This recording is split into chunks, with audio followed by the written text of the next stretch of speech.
Assalamualaikum warahmatullahi wabarakatuh. Kembali lagi di mata kuliah etika bisnis dan profesi. Ya. Di sini saya Agus Duyanto akan mempresentasikan bersama rekan saya yaitu Geyat Muhammad Sultan dengan temanya yaitu tentang etika profesi akuntansi atau yaitu dengan kode etik ya tentunya. Nah, di sini sebelum saya presentasikan lebih lanjut, nanti akan ada pembagian slide di slide 1 sampai 18 atau ya nomor 1 ya. Nah, itu nanti akan saya presentasikan dan 19 sampai selesai nanti akan dipresentasikan oleh Mas Geyat Muhammad Sultan Saif atau yang disebut dengan Mas Gugu. Nah, karena ini akan membagi tugas. Nah, di sini saya sapa dulu yaitu yang terutama ada pengampu kelas, ada Bu Rina Trisnawati selaku dosen kami dan juga ada Bu PhD ya, Bu Rina Trisnawati PhD dan Der Erma Setiawati ya. Tentunya semoga sehat selalu, diberikan panjang umur, banyak rezeki dan selalu semangat mengajar. Dan juga tentunya buat rekan-rekan kami seangkatan baik kelas A maupun kelas B semuanya saya ucapkan juga semangat kuliah.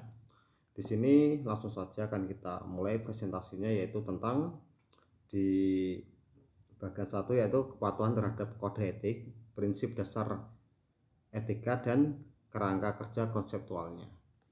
Kita langsung naik aja. Di sini nanti sedikit mohon dimaklumi karena screennya ini pakai video mobile atau handphone ya, kamera orangnya agak besar sedikit ini. Oke, di sini saya turunin dulu. Nah, di sini yaitu kepatuhan terhadap kode etik, prinsip dasar etika dan kerangka kerja konseptualnya, yaitu meliputi kepatuhan terhadap kode etik, prinsip dasar itu ada beberapa perihal yang menentukan, yaitu kepatuhannya yaitu tentang umum itu di subnya. Di sini karena apa? Seksi 100 ada seksi 110 pernomorannya atau subnya, ada subseksi yaitu 111 integritas, subseksi 112 objektivitas, subseksi 113 kompetensi dan kehati-hatian profesionalisme, subseksi 114 kerahasiaan, subseksi 115 perilaku profesional. Nah, yang disebut ini nomor ini bukan nomor pencoblosan ya guys, karena agak sedikit berurutan jadi banyak nyebut nomornya. Kita next dulu. Nah, di sini kita kembali pada yang tadi, pada kepatuhan terhadap kode etiknya yaitu tentang dasar umumnya. Ciri pembeda profesional akuntansi adalah kesediaannya menerima tanggung jawab untuk bertindak bagi kepentingan publik. Nah, sedangkan 102, keyakinan terhadap profesi akuntansi adalah alasan mengapa bisnis, pemerintahan, dan organisasi lain melibatkan akuntan dan berbagai bidang, termasuk pelaporan keuangan dan korporat, asuransi, dan aktivitas profesional lainnya. Kode etik ini menetapkan standar mutu yang tinggi atas perilaku etis. Ya.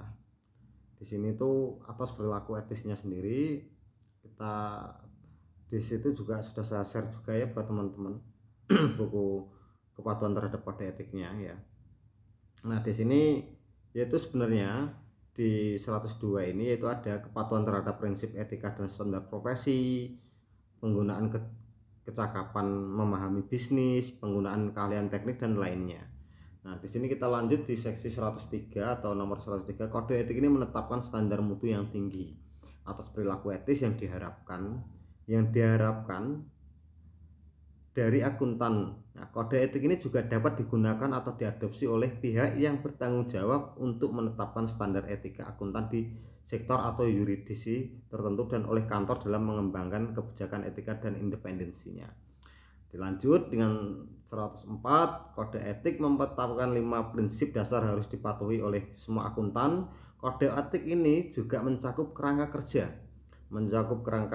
kerja konseptual yang menetapkan pendekatan yang akan diambil, mengidentifikasi, mengevaluasi, mengatasi ancaman kepatuhan terhadap prinsip dasar tersebut serta ancaman terhadap independensi untuk audit dan perikatan asuransi lainnya. Kode etik juga menerapkan prinsip dasar etika dan kerangka kerja konseptual untuk berbagai fakta dan keadaan yang mungkin ditemui akuntan, baik yang bekerja di bisnis maupun yang berpraktik melayani publik ya.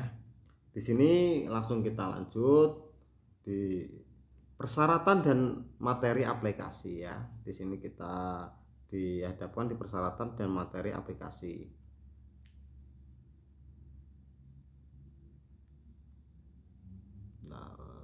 Ini di persyaratan dan aplikasi.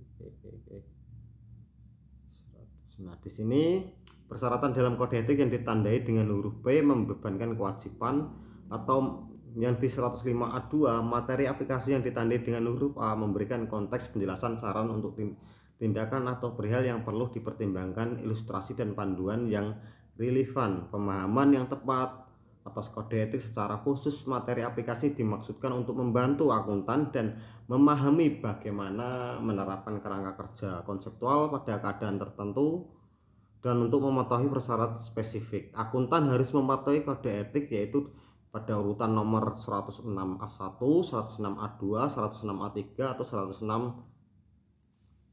kita geser dikit, A4 ya. Di sini buat teman-teman semuanya bisa kita next. Nah, di sini yaitu kita sudah sesuai kodenya. Akuntan harus mematuhi kode etik yaitu menjunjung tinggi prinsip dasar etika dan kepatuhan terhadap prasyarat spesifik dari kode etik sehingga akuntan dapat memenuhi tanggung jawabnya untuk bagi kepentingan publik ya. Tanggung jawabnya untuk bertindak bagi kepentingan publik. Yang ke 106A2 mematuhi kode etik termasuk memberikan perhatian yang tepat terhadap intensi dan tujuan dari prasyarat spesifiknya. Nah, persyaratan spesifik mau kepatuhan terhadap prasyarat kode etik tidak berarti bahwa akuntan akan selalu bertanggung jawab atau untuk bertindak bagi kepentingan publik. Dalam bertindak untuk kepentingan publik, akuntan tidak hanya mempertimbangkan preferensi prasyarat klien individu atau organisasi tepatnya bekerja, tetapi juga untuk kepentingan lainnya saat melakukan kegiatan profesionalisme ya. Buat teman-teman di sini bisa disimak di slide-nya masing-masing. Di sini tuh ada 106A1 atau ya 106A1 sampai itu ada 100A64. Nah, ini A4 ya di sini. Nah, kita langsung ke pelanggaran terhadap kode etik. Kita lanjutkan di pelanggaran kode etik itu tentunya ada P108 sesuai kode yang di atas atau dengan 108A1. Nah, di sini paragraf P480, P489 dan P950, P955 pada kode di PPT ini menjelaskan pelanggaran terhadap standar independensi. Akuntan yang mengidentifikasi terjadinya pelanggaran terhadap ketentuan lain dalam kode etik harus mengevaluasi signifikansi pelanggaran dan dampaknya terhadap kemampuan akuntan untuk memenuhi prinsip dasar etika akuntansi. Juga harus ada 2 poin: sesegera mungkin mengambil tindakan yang diperlukan untuk mengatasi konsekuensi dari pelanggaran secara memadai. Yang kedua, menentukan apakah akan melaporkan pelanggaran tersebut kepada pihak yang relevan. Nah, terus yang 108A1 poin ini, pihak-pihak relevan yang mungkin menerima laporan pelanggaran tersebut mencakup pihak-pihak yang mungkin terkena dampak pelanggaran tersebut, yakni asosiasi profesi, regulator atau otoritas pengawasan. Di sini sangat penting dan kita langsung ke slide berikutnya karena ini cukup panjang dan sangat panjang ya slide-nya ya. Nah, di sini kita tentunya akan kita bahas yaitu ini. Di sini ada prinsip dasar etika. Nah, prinsip dasar etika itu ada yang namanya subseksi 111 integritas, subseksi 112 yaitu objektivitas. Kita naikkan dulu. Subseksi 113 kompetensi dan kehati-hatian profesional, subseksi 114 kerahasiaan, dan subseksi 115 perilaku profesionalisme. Di sini akan saya jelaskan dari 5 apa itu ya, yang pertama nanti yaitu dari integritas, objektivitas juga, tapi kita secara umum dulu karena prinsip dasar etika ini ada secara umum ya. Nanti di sini secara umum 5 prinsip dasar etika untuk akuntan adalah integritas itu tadi, objektivitas tadi itu kita jelaskan. Nah, makanya 5 prinsip dasar etika akuntan adalah integritas, bersikap lugas dan jujur dalam semua hubungan profesional dan bisnis. Itu yang penting. B, objektivitas menerapkan pertimbangan profesional atau bisnis tanpa dikompromikan. C. Kompetensi dan kehati-hatian atau profesionalismenya. Yang D. Kerahasiaan, menjaga kerahasiaan informasi yang diperoleh dari hasil hubungan profesionalisme dan bisnis. Yang E sendiri yaitu perilaku profesional. Nah, di sini P110.2 akuntan harus mematuhi setiap prinsip dasar etikanya. Nah, ini kita di sini P110.2 yaitu ada subnya yaitu 110.2A1, 110.2A2, 110.2A3. Ya, ini yang kita bahas, yaitu akuntan mungkin menghadapi suatu situasi ketika mematuhi salah satu prinsip dasar etika akan bertentangan dengan mematuhi satu atau lebih prinsip dasar etika lainnya. Dalam situasi demikian, akuntan mungkin mempertimbangkan untuk berkonsultasi secara anonim jika diperlukan dengan pihak lain dalam kantor atau organisasi tempatnya bekerja. Misal itu butuh ada komunikasi lebih lanjut baik dari instansi yang misalkan di satu perusahaan itu yang intinya itu gini loh, apa itu yang di bawahnya kita perlu komunikasi, apakah nanti di situ kita mendapatkan suatu jawaban dari staf-staf mereka, dari entah itu dari pihak akuntan sendiri, dari pihak gudang, dari pembuktian berkas ataupun kita menganalisa barang seperti itu nanti kalau misalkan secara pembuktian tidak bisa, kita melakukan secara lisan, bisa secara pandang. Nanti kita akan apa itu namanya, istilahnya itu kayak kita mengevaluasi nggak hanya data saja di sini, tetapi secara lisan pun juga perlu ya. Itu sangat penting buat akuntan apalagi di tingkat audit ya gitu. Yang kita lanjut yaitu di 110.2A3 yaitu akuntan didorong untuk mendokumentasikan substansi permasalahan rincian dari setiap pembahasan keputusan yang dibuat dan alasan atasan keputusan tersebut. Jadi setiap alasan-alasan itu nalar gitu loh guys, secara nalar, secara empiris ataupun secara apa ya, jelas gitu loh, nggak bulat gitu. Pokoknya gitulah intinya, seperti itu intinya, nggak bulat itu. Kita naik lagi. Nah, kita ke subseksi 111 atau integritasnya. Apa sih yang dimaksud dengan integritas itu? Nah, di sini di buku akuntansi sendiri itu juga dijelaskan bahwa P111.1 akuntan harus mematuhi prinsip integritas yang mensyaratkan akuntan untuk bersikap lugas dan jujur dalam semua hubungan profesional dan bisnis. Jadi nggak ada kong kali kong, nggak ada istilahnya itu kita main di dalam, kita orang dalam, kita ada duit, enggak. Kita harus memang profesional, mau gimana pun ya kita harus sesuai yang di lapangan kita analisa seperti apa, yaitu dijabarkan, dilaporkan seperti itu. Nah, integritas melibatkan keterus-terangan, kejujuran dan kekuatan karakter untuk bertindak dengan tepat, bahkan ketika menghadapi tekanan untuk melakukan hal yang tidak seharusnya atau ketika melakukan hal tersebut dapat menimbulkan potensi konsekuensinya yang merugikan bagi pribadi atau orang organisasi.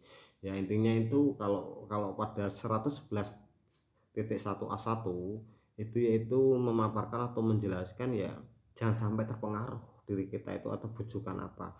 Misalkan nanti laporannya itu nggak ada pembayaran, ternyata ditulis pembayaran, ya kita lapor sesuai apa adanya gitu ya. Nggak misalkan dibujuk dikasih mobil kayak motor kayak gitu atau apalah, itu nggak boleh. Namanya akuntan etikanya dijaga kan, bener nggak guys? Nah gitu.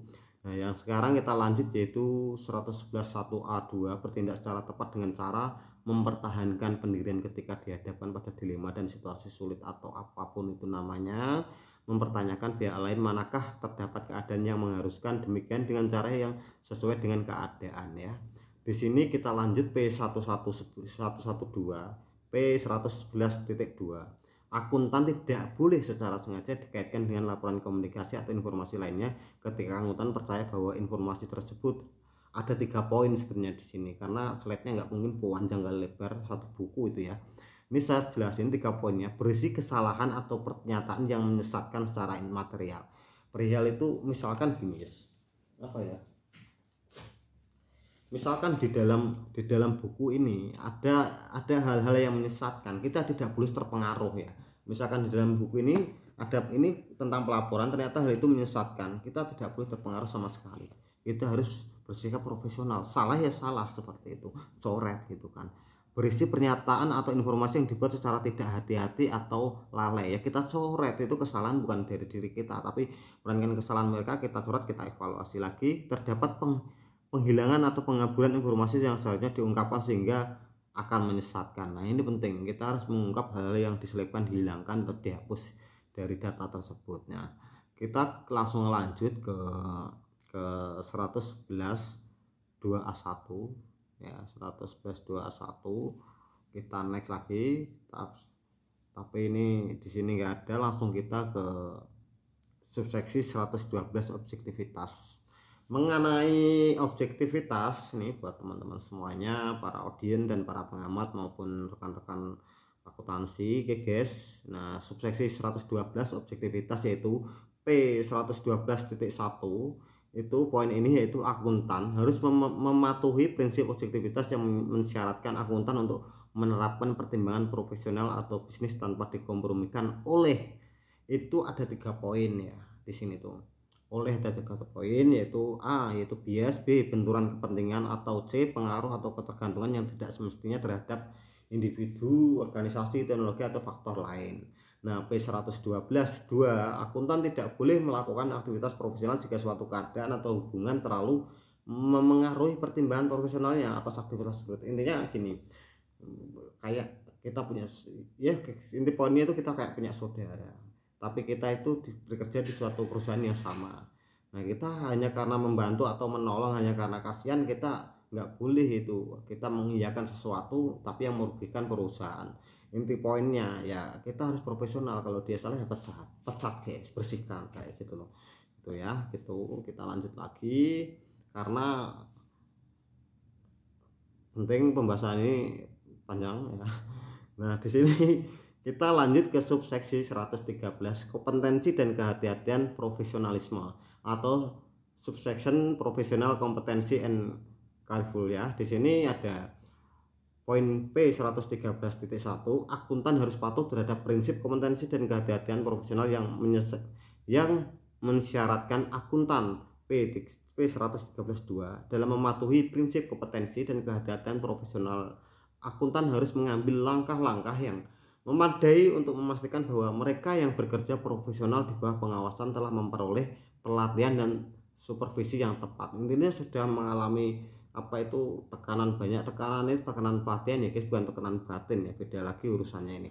Nah, P113.3, jika diperlukan akuntan itu juga harus membuat klaim organisasi tempatnya bekerja atau pengguna lain atas jasa atau aktivitas profesional akuntan untuk menyadari keterbatasan yang melekat pada jasa atau aktivitas tersebut. Jadi bisa bekerja sama, saling membantu agar agar suatu perusahaan itu sehat gitu, sehat walafiat. Nah, bisa tidak ada yang namanya kasus PHK seperti yang lagi booming kayak gini gitu kan. Jadi ya akhirnya ya kayak gimana, kasihan juga ya buat teman-teman yang lagi mengalami PHK. Itu sebenarnya sistemnya itu kayak apa sih, padahal itu besar loh e-commerce itu ya. Ini ngapain kita bahas yang sana. Lanjut lagi guys ke slide ini. Nah, di sini kita ke poin yang P113.1 atau P113.1. Ini kita sudah tadi, atau P113.3 jika diperlukan ini juga sudah. Kita next. Di sini tentang kerahasiaan ya. Subseksi 114 kerahasiaan. Kalau apabila teman-teman yang sudah baca di share PDF etika akuntansi, mungkin di halamannya halaman 11, karena ini nyampe halaman 14 ya buat teman-teman semua. Sampai 14. Jadi di sini yaitu akuntan harus mematuhi prinsip kerahasiaan yang mensyaratkan akuntan untuk menjaga kerahasiaan informasi yang diperoleh sebagai hasil dari hubungan profesional dan bisnis. Akuntan harus memiliki 6 poin penting. Nah, di sini 6 poin penting itu. Yang pertama, mewaspada terhadap kemungkinan pengungkapan yang tidak disengaja, termasuk dalam lingkungan sosial dan khususnya kepada rekan bisnis dekat, anggota keluarga inti atau keluarga dekat. Nah, ya kan, yang dimaksud ini, di sini sedikit ada gangguan Twitter. Nah, di sini yang dimaksud itu adalah ya intinya teman dekat, keluarga yang seperti yang saya bahas tadi, masuk banget ini. Nah, yang B, menjaga kerahasiaan informasi di dalam kantor atau organisasi tempatnya bekerja. Jadi ya apapun urusannya ya namanya privasi ya harus diprivasikan.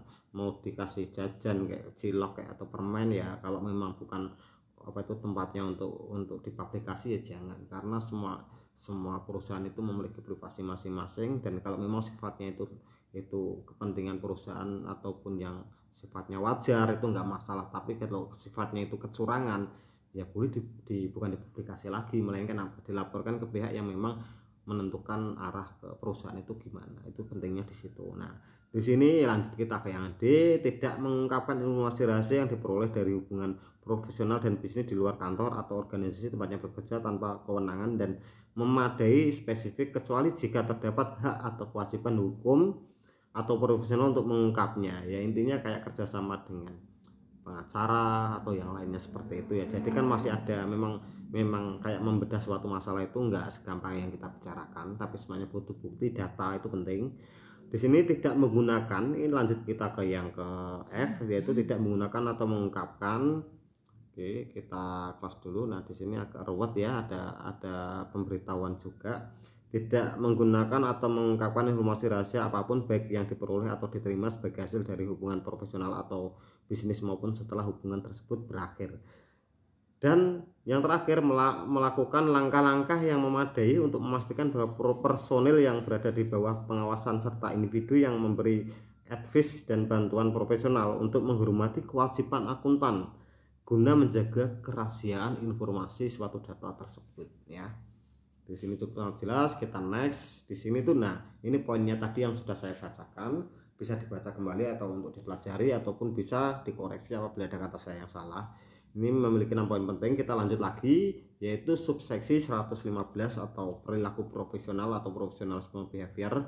Nah di sini P115.1, akuntan harus mematuhi prinsip perilaku profesional yang mensyaratkan akuntan untuk ada 3 poin: mematuhi peraturan perundang-undangan yang berlaku, berperilaku konsisten dengan tanggung jawab profesi atau untuk bertindak bagi kepentingan publik dalam semua aktivitas profesional dan hubungan bisnis, dan menghindari perilaku apapun yang diketahui atau seharusnya diketahui akuntan yang dapat mendiskreditkan profesi atau ya yang berisiko gitulah ya buat teman-teman semuanya. Jadi hindari atau jauhi itu, karena kita harus profesional gitu. Kita lanjut ke subseksi lagi, perilaku profesionalnya ke P115.2. Ketika melakukan aktivitas pemasaran atau promosi, akuntan dilarang mencemarkan nama baik profesi. Akuntan harus bersikap jujur dan mengatakan yang sebenarnya serta tidak, 2 poin, membuat pernyataan yang berlebihan mengenai jasa profesional yang dapat diberikan, kualifikasi yang dimiliki atau pengalaman yang telah diperoleh, atau membuat pernyataan yang merendahkan atau melakukan perbandingan yang tidak didukung bukti terhadap hasil pekerjaan pihak lain. Jadi ojo dibanding-banding nih kayak lagu yang lagi viral itu guys. Jadi kita itu nggak boleh ya, kalau kita mencermati di sini suatu akuntansi itu, kita itu ketika melakukan aktivitas atau akuntan dilarang mencemarkan nama baik itu, karena nama baik kita itu sangat dijaga, sangat penting, dan jangan sampai mengotori. Atau ketika kita bekerja sama dengan apa itu jangan membanding-bandingkan, karena ukurannya itu ada, potensinya ada, dan grade levelnya itu ada sesuai dengan apa ya namanya, lisensinya juga ada, karena semuanya itu profesional, tergantung cara kerjanya ya. Itu penting. Kita lanjut lagi. Nah di sini ya P115.1, akuntan harus mematuhi prinsip perilaku profesional yang mensyaratkan akuntansi untuk A, mematuhi peraturan perundang-undangan yang berlaku, dan B, berperilaku konsisten dengan tanggung jawab profesi untuk bertindak bagi kepentingan publik dalam semua aktivitas profesional dan hubungan bisnis, dan C, menghindari perilaku apapun yang diketahui atau seharusnya diketahui akuntan yang dapat mendiskreditkan profesi. Akuntan tidak boleh terlibat dalam bisnis, pekerjaan atau aktivitas apapun yang diketahui merusak atau mungkin merusak integritas, objektivitas atau reputasi baik dari profesi dan hasilnya tidak sesuai dengan prinsip dasar etika. Ini sesuai dengan kasus yang sudah saya jelaskan di presentasi sebelumnya, yaitu tentang apa itu Arthur Andersen, tahu sendiri, yaitu sudah merusak etika atau nama baik seseorang akuntan. Itu memalukan ya, bukan nilai rupiahnya tapi apa, kejujuran itu yang paling utama itu. Akhirnya jika kita jujur itu dasar dari utama, maka nanti perusahaan apapun yang kita kerjakan pasti rasanya sehat guys gitu ya. Rezeki pasti nggak akan salah pintu, itu kuncinya. Ini nggak salah jalur guys, tapi ini benar, karena suatu kaidah ilmu itu pasti berkaitan dengan agama ya kalau di sini ya, karena nggak ada suatu ilmu yang menginduknya pada hal yang parano itu enggak ada, tapi semuanya itu berdasarkan pola agama, pemikiran dan pemecahan masalah ataupun secara hukum keluar itu dari apa, dari hal yang suatu yang pemikiran pencetus itu di mana sih, seperti itu. Kita next lanjut lagi, yaitu perilaku profesional. Perilaku profesional itu di poin P 115.2, ketika melakukan aktivitas pemasaran atau promosional dilarang. Ini udah tadi, kita balik lagi. Nah, di sini karena sudah hampir semuanya ya tadi pembahasan ini, nanti jika teman-teman ada pun kurang pemahaman di beberapa poin, nanti bisa dilihat sudah di-share Ibu Rina juga ya di situ ya.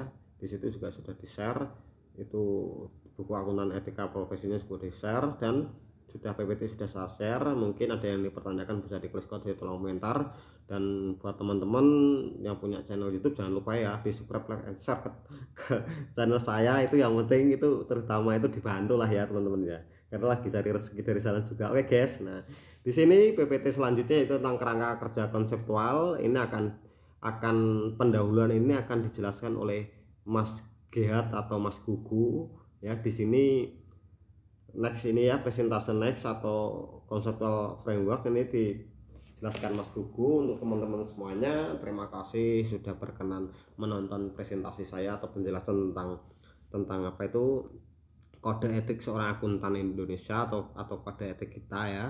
Nah, itu harus berperilaku profesional itu seperti apa sih dan manfaatnya apa. Tapi semua ini bukan hanya sekedar basa-basi atau omong belaka. Dengan kita hanya membaca itu nggak cukup, tapi kenyataan juga dikerjakan. Suatu ilmu tidak akan pernah kita dapat tanpa kita membaca, karena semuanya ada referensi literasi. Kalau kita hanya sekedar membuat PPT atau sekedar mencermati saja, mengiyakan saja, nanti lulus apapun keilmuan kita juga nggak akan dapat. Karena dapatnya kita itu kita menganalisa, kita membaca, kita mengoreksi, kita mengerjakan, seperti itu ya. Buat teman-teman semangat ya, terima kasih sudah berkenan menonton video ini.